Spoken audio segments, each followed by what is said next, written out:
सकरन government आशा girls degree college शहीद बेनज़ीराबाद में principal Amreen मकसूद आरई पारां कॉलेज में थैलेसीमिया जे ॿारनि लाइ ब्लड डोनेशन कैंप में थैलेसीमिया बीमारी बाबति आगाही सेमिनार मुनक़द कियो वियो। सेमिनार में सवें शागिर्दियाणियूं शरीक थियूं, जिन आगाही सेमिनार बाद रत जो अतियो पिण ॾिनो। उन मौक़े ते थैलेसीमिया पेशेंट्स वेलफेयर सोसाइटी जे सेक्रेटरी डॉक्टर मोहम्मद सादिक सियाल सेमिनार खे ख़िताब कंदे चयो त थैलेसीमिया हिकु मोरसी बीमारी आहे जंहिंखां बचण जो वाइदे हल निकाह खां अॻु थैलेसीमिया जी टेस्ट कराइण लाइ हिन चयो त हिते मौजूदु सवें शागिर्दियाणियूं बि पाण बि उन ते अमल कनि ऐं पंहिंजनि माइटनि समेत वास्तेदार सभिनी अज़ीज़नि ऐं दोस्तनि खे निकाह खां अॻु टेस्ट कराइण जो पाबंद कनि। हिन चयो त थैलेसीमिया जा 2 क़िस्म आहिनि, हिकु माइनर ॿियो मेजर। जॾहिं माइनर छोकिरो ऐं माइनर छोकिरी पाण में शादी कंदा त पैदा थींदड़ औलाद मेजर थियण जी कवी इम्कान आहिनि, जंहिं सबबु पूरी उमिरि परेशानी खे मुंहुं ॾियणो पवंदो। उन मौक़े ते ग़ुलाम नबी चन्ना प्रिंसिपल समेत साणनि सेमिनार ऐं ब्लड डोनेशन कैंप में सहकार कंदड़नि जो शुक्रियो अदा कयो। उन मौक़े ते मुजीब रहमान, ख़ासि केली डॉक्टर इकरा जूणे जो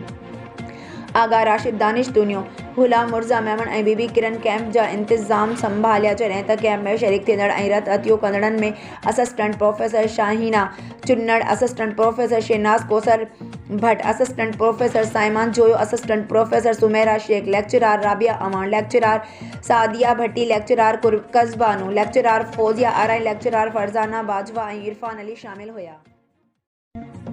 झरक रिपोर्ट लखा ॾिनो झरकाई जीए सिंधमां ज़िले ठटे जे सदर अमजद शोरो जी अॻवानी में मुर्फ़ ख़िलाफ़ जिदोजहद जो आगाज़ झरक शहर मां कयो वियो।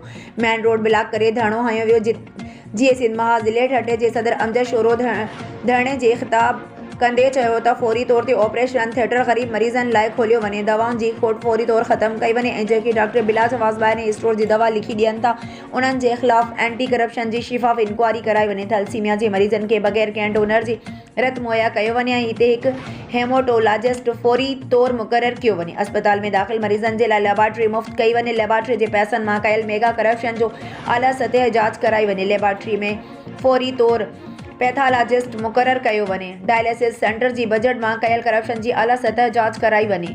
अस्पताल में दाख़िल मरीज़नि खे मयारी खुराक ॾिनी वञे, उन में बेज़ाब्तगी जे आला सतह ते जांच कराई वञे। अस्पताल में वफ़ात पाईंदड़ मरीज़नि खे कफ़न ऐं घर ताईं मड़ पहुचाइण लाइ मुफ़्त एम्बुलेंस ॾिनी वञे।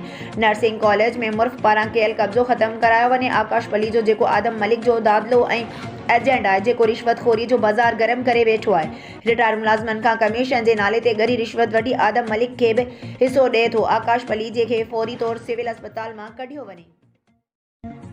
सकरन इंसानी हक़नि जे आलमी ॾिहाड़े 12 डिसंबर जे हवाले सां सकरन जे ॻोठ तगियो ख़ान भुट्टो जे गवर्नमेंट प्राइमरी स्कूल में शानदार जागरूकता प्रोग्राम कयो वियो। प्रोग्राम जी मेज़बान ऐं स्कूल जे हेडमास्टर ख़ैर मोहम्मद लाखो प्रोग्राम में ॻाल्हाईंदे चयो त आलमी सतह ते इंसानी हक़नि जे हवाले सां जुड़ियल कानून ऐं क़ाइदनि मूजिबि हक़ जेकी चार्ट मुताबिक़ पूरी दुनिया में लागू आहिनि, उन्हनि में हर माण्हूअ खे बराबरी, अमन, इंसाफ़, सिहत, तालीम, इज़हार राय जे आज़ादी, इज़त वक़ार ऐं सालमियत शामिल आहिनि। हिन चयो त सुधरियल मुल्कनि में उन ते अमल कयो वञे थो जॾहिं त असां उन्हनि बुनियादी हक़नि खां महरूम आहियूं। हिन वधीक चयो त आलमी हक़नि मूजिबि रहणी करणी, उथणी विहणी समेत घुमण जी आज़ादी बि उन जो हिसो आहे।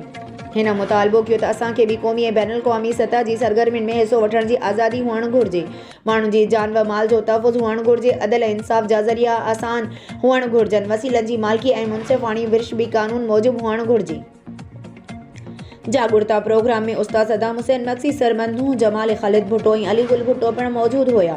आख़िर में स्कूल जे शागिर्दनि मुकमल ॼाण हासिल थियण खां पोइ हथनि में प्ले कार्ड खणी स्कूल अंदर ई पंहिंजे बुनियादी हक़नि जी पूरा जो मुतालबो कयो ऐं नारेबाज़ी पिणु कई। हिननि मुल्क जी वाघड़नि समेत इंसानी हक़नि जी आलमी तंज़ीमुनि खे पिणु अपील कई त हू सिंध ऐं सिंध में वसंदड़ माण्हुनि जी बुनियादी हक़नि बाबति क़दम खणनि। मेहर रिपोर्ट मीर रियाज सूमरो। मेहर में CIA पुलिस जी कार्रवाई बदनाम ऐं इनाम याफ़्ता ॾोहारी गिरफ़्तार हथियार हथ।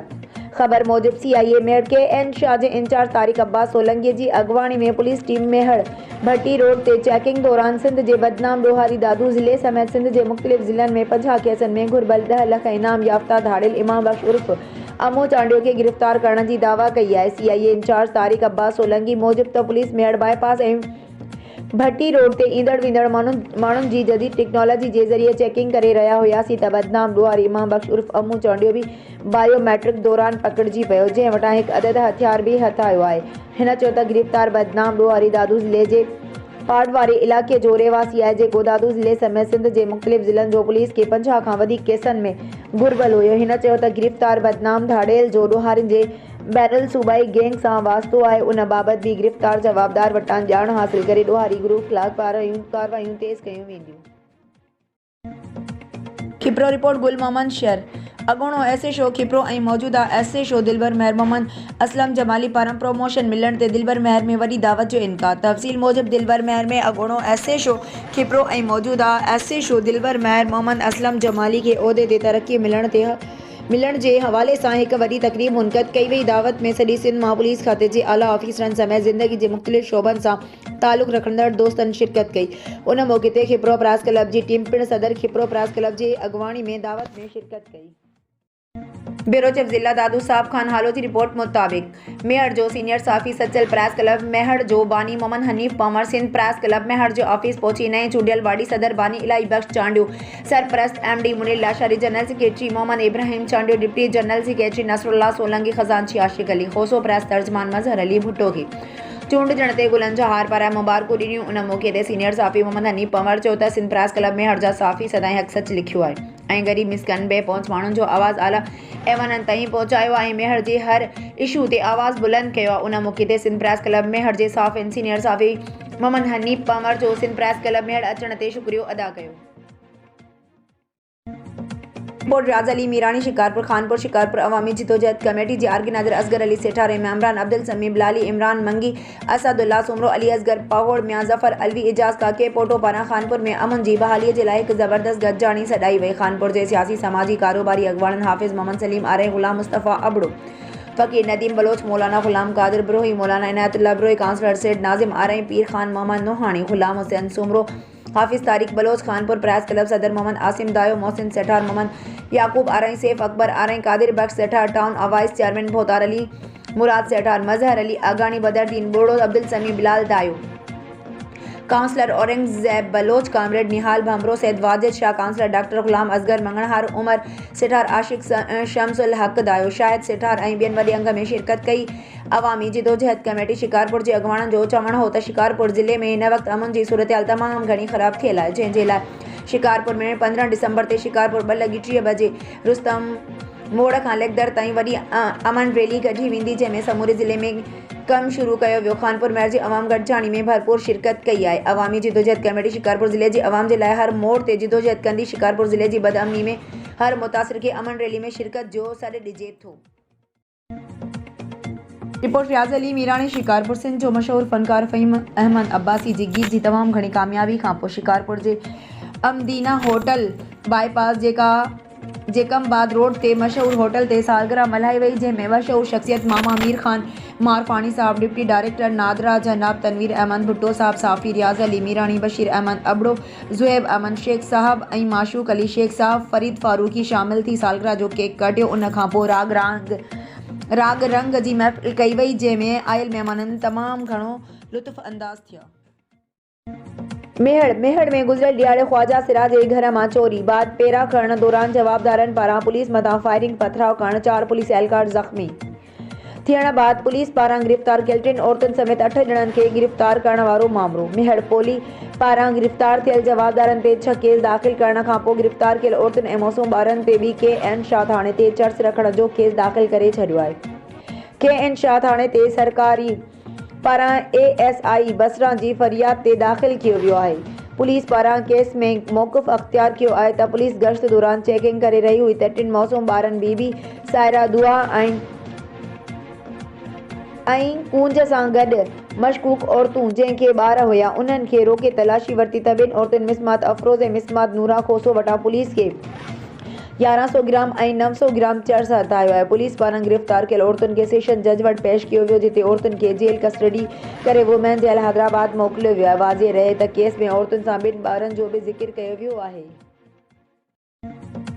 रिपोर्ट अहमद रोदनानी हक़ न्यूज़ जोई खां हाजी खान ब्रिक बाला हीरो खान पुट गुल मोहम्मद समेत ॿियनि नंढनि वॾनि ॻोठनि जा रोड ख़स्ता हाल बणियल। एमरजेंसी हालतुनि में रोड तबाह हुजण सबबि इलाइक़े वासी सख़्त मुश्किलातुनि खे मुंहुं ॾियण लॻा। केतिरा ई माण्हू वक़्त सिर इलाज न पहुचण करे विच रस्तनि ते दम परवाज़ करे वञनि था। PP हुकूमत 15 सालनि जी हुकूमती दौर में कंहिं बि शहर जो रस्तो सफ़र लाइक़ु न बणायो। इलाइक़े वासियुनि जो चवणु हो त रस्ता न हुअण सबबि असां मिसकीननि खे सख़्त तकलीफ़ूं पेश अची रहियूं आहिनि। हिकु महांगाई ॿियो रस्ता ख़राब हुअण सबबि भाड़ा बीणा आख़िर असां कंहिंखे चऊं, केरु ॿुधण वारो कोन्हे। असीं काशे वासियुनि जे नसीबनि में धूड़ ऐं मिटीअ वारा कचा रस्ता नसीबनि में लिखियल आहिनि। हुकुमराननि काशे जे रोडनि जा करोड़े रुपया हड़प कया, पर रस्ता हिन वक़्तु मुसाफ़िरनि लाइ ॼण मौत जा खूह बणिजी विया आहिनि। रहवासियुनि निगरान हुकूमत खां घुर कई त जुही, हाजी ख़ान ऐं हीरो ख़ान समेत तमामु रस्ता पका करे तकलीफ़ूं ख़तमु कयूं वञनि।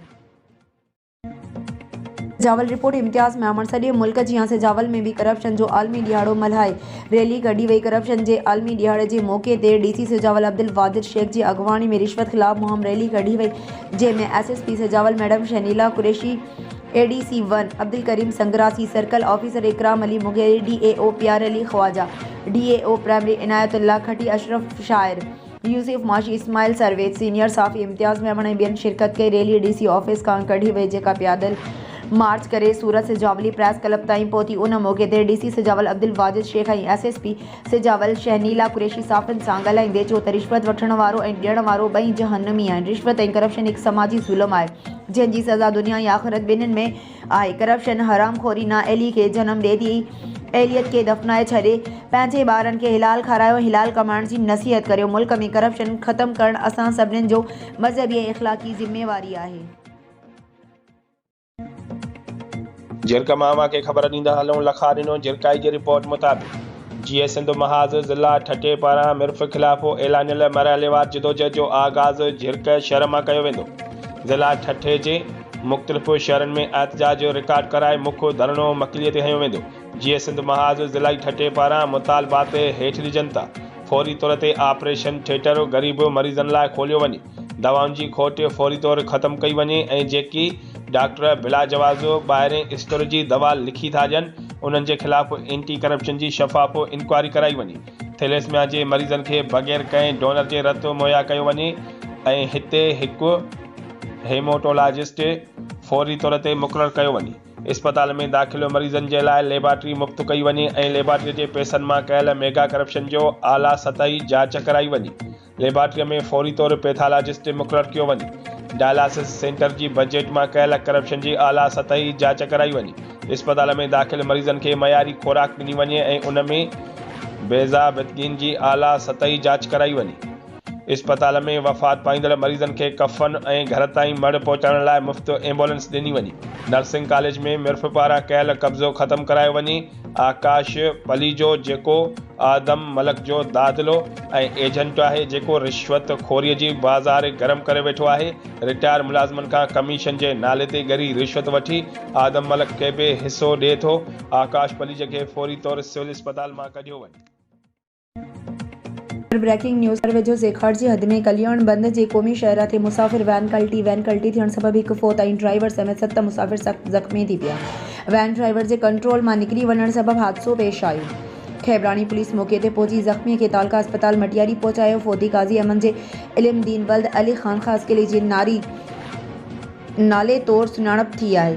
लाश खैबर रूरल हेल्थ सेंटर आंदो वियो, जितां लाश खे एम्बुलेंस ज़रिए तालका अस्पताल मटियारी नियो वियो। ज़ख़्मी में परवेज़ जमाली, हाला बाबर गोपांग कंडियारो, सदाकत काज़ी, अहमद सईद मुनीर हैदराबाद खां सखर वेंदड़ वैन सां हादसो पेश आयो। ख़बरुनि अपडेट सिलसिले खे अॻिते वधाईंदे ख़बर शामिल कयूं पिया। सकरंड खां 10 किलोमीटर परे सकरंड थाणे जे हद ॻोठ लोंग चांडियो वटि ईद उल उज़ा वारे ॾींहुं नौजवान सरमद उमरानी जे क़त्ल वारे वाक़े खां पोइ क़त्ल में मुलविस अताउल्लाह चांडियो जे वालिद हबीबुल्लाह चांडियो ऐं ॾाॾो चांडियो पारां मक़तूल दुरवटे राजूणे फ़ैसिले कराइण लाइ इलाइक़े जे मुख़्तलिफ़ मकतब फ़िक्र जे सियासी समाजी शख़्सियतुनि जो मेड़ मिंथ क़ाफ़िलो साण करे फ़रियादी धुर हाजी अमीर अली उमरानी, ख़ुदाबख़्श उमरानी ऐं पीरल उमरानीअ वटि संदसि ॻोठ बूचांडी पहुतो। मेड़ मिंथ क़ाफ़िले खे अॻूण MP Ghulam Qadir Chandio, town committee Sakrand chairman Syed Uzair Akhtar Shah, senior सियासतदान ग़ुलाम सरवर उनड़, अली बख़्श चांडियो, सकरंड प्रेस क्लब जो सदर काज़ी जावेद सनाई, ग़ुलाम मुस्तफ़ा उनड़, चाकर खान पहिरियार, दिली जान मरी, मुफ्ती ज़ैनुल आबिदीन राहू ऐं ॿियूं शख़्सियतूं शामिल हुयूं, जिन्हें गजल तौर मक़तूल नौजवान सरमद उमरानी जे वालिद हाजी अमीर अली उमरानी खे संदसि अचण जो मक़सद ॿुधण बैदि खेनि फ़ैसिले करण लाइ मिंथ कई। ॻाल्हियूं ॿुधण बैदि मक़तूल जे वारसनि मेड़ मिंथ क़ाफ़िले खे मान ॾींदे चयो त असांजे शहीद नौजवान जी वालदा जी तबियत संदन नौजवान पुट जी शहादत खां पोइ ठीकु न आहे। छाकाणि जो खेसि 7 न्याणियुनि खां पोइ पुटु ॼाओ जेको शहीद कयो वियो, जॾहिं त संदसि वञी जंहिंजे निकाह खे सिर्फ़ु 28 ॾींहं थिया हुआ उन जो होश बि दुरुस्त नाहे। उन करे राॼूड़े फ़ैसिले लाइ असांखे सोचणो ऐं घर भातियुनि जी तबियत बहितर थियण ताईं टाइम ॾियणु घुरिजे, छाकाणि जो असांजा ज़ख़्म अञा ताज़ा आहिनि। नौजवान जो मौत असांजी अखियुनि अॻियां फिरे पियो, जेको हिकु पल लाइ बि विसरी नथो सघे। बाक़ी असीं पुरअमन आहियूं ऐं पुरअमन रहंदासीं ऐं आयल समूरनि मौजूदनि लाइ इज़त आहे, पर फ़ैसिले ते रज़ामंदीअ लाइ टाइम घुरिजे। जंहिं ते मेड़ मिंथ काफ़िले संदसि ॻाल्हि खे वज़नाए थो सम्झी खेनि टाइम ऐं सोचण जो चई वक़्तु ॾिनो। काफ़िले में गुल मोहम्मद लिगारी, ग़ुलाम नबी मल्ला, ख़ालिद हुसैन चांजो। मटियारी रिपोर्ट अजीज़ गुल, खैबर भिड़शा भरिसां क़ौमी शहरा कैफ़ी सुकून होटल वेझो आसान किस्तनि ऐं बहितरीन लोकेशन ऐं सहूलियतुनि खां शुरू कयल अल हमद रेज़िडेंसी जी इफ़्तिताही तक़रीब मुनक़द कई वई, जंहिंमें स्कीम जे ओनर सैयद हाजन शाह सलीम सिंधी नाले वारे Alamdin Maulana Asadullah Khuhro, human rights protection and social justice जे मरकज़ी चेयरमैन राना ग़ुलाम नबी राजपूत, JUI अगवान मौलाना आज़म खान जहांगीरी, जिसकम अगवान अब्दुल रशीद देथो, STP अगवान जान शौकत अबड़ो, शबीर अहमद सियाल, रमज़ान सियाल, सरदार धनीबख्श सोलंगी, इजाज़ चंद साफ़ी, रजीब अली बोजदार, मुनीर अहमद खास के लिए, शहबाज सहवाल, करीम डिनो राहू, अयाज अली मीरजत, हुजूर बख्श मल्ला, इम्तियाज़ अली अबड़ो, अमीर अली बुलैदी, अज़हर अली मंगरियो ऐं ॿियनि बि शिरकत कई। उन मौक़े ते लंगर जो एहतमाम बि कयो वियो। सैयद हाजन शाह ऐं सलीम सिंधीअ जो चवणु हो त भिड़शा क़ौमी शाहराह ते ही हिकु बहितरीन लोकेशन आहे जिते अलहमद प्लाटिंग स्कीम जी शुरूआत कई वई आहे, जंहिंमें आसान किस्तनि ते बहितरीन लोकेशन सां हर मुमकिन सहूलियतुनि सां गॾु सस्ते ऐं मुनासिब क़ीमत ते प्लाट विकिरे लाइ मौजूदु आहिनि ऐं भिड़शा जी नगरी में हिन स्कीम मां सिंध जे मुख़्तलिफ़ शहरनि सां लाॻापियल माण्हू भरपूर फ़ाइदो हासिल करे सघनि था। अफ़सोसनाक ख़बर, मीरपुर ख़ासि में नौजवान ऐं नौजवान नारियुनि जा लटकंदड़ लाश ख़ुदकशियुनि जो सिलसिलो जारी। मीरपुर ख़ासि लखपुराणे जी ॻोठ हाजी कहरी में 19 सालनि जी नौजवान नारी फ़ातिमा ज़ाल नूर मोहम्मद फाहो खाई ख़ुदकशी करे छॾी, लाश सिविल अस्पताल मुंतक़िल। ख़बरुनि अपडेट सिलसिले खे अॻिते वधाईंदे ख़बर शामिल कयूं पिया मीरपुर ख़ासि खां। मीरपुर ख़ासि मरकज़ी सहाफ़ती इदारे ऐवान सहाफ़त मीरपुर ख़ासि रजिस्टर जी सालियानी इलेक्शन 2024 13 दिसंबर ते थी रही आहे। चूंडुनि में मुक़ाबिलो प्रोग्रेसिव ऐं डेमोक्रेटिक उम्मीदवारनि जे ॿिनि पैनलनि विच में सुभाणे थींदो।